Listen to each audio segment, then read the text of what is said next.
When Renee and I were visiting our daughter in Australia, we decided to visit the State Library in New South Wales in Sydney.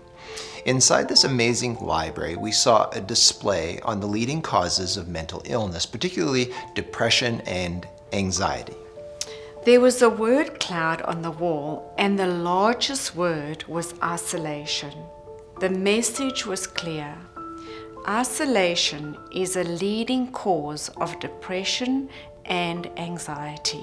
So here's the point. Although we are living in a time when people are more connected online than ever before, people ironically also feel more isolated than ever before.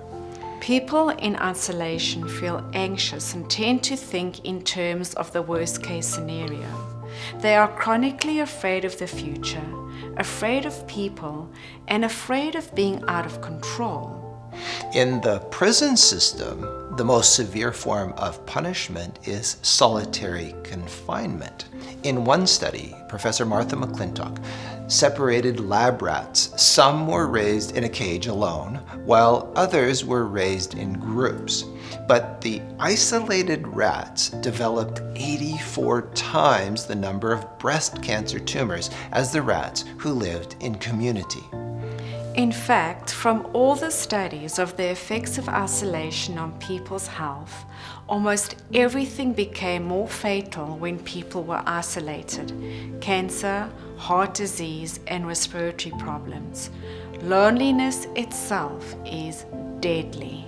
So let's put it a more positive way. According to Canadian social scientist Susan Pinkner, people who set a high priority on their relationships create a biological force field against disease and decline. The presence of significant daily social interactions and close relationships are the strongest predictors of how long you live and how happy you will be. To put it simply, we need connections. God designed us with a longing for connections. The Lord God said, "It is not good for man to be alone."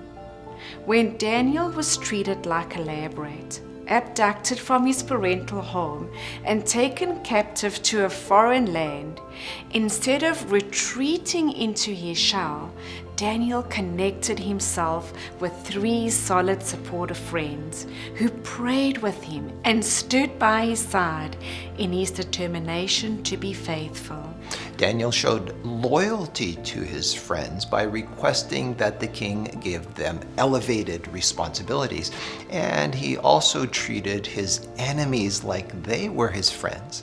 The truth is that you and I are living in a very isolated world where most people feel lost and lonely with absolutely no one else to turn to.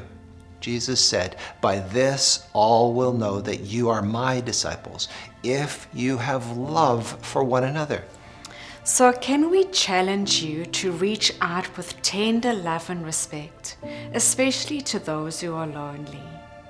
By doing this, you will discover the true joy that comes from proactively engaging in unselfish service. And you will become healthier and happier because you will make new friends.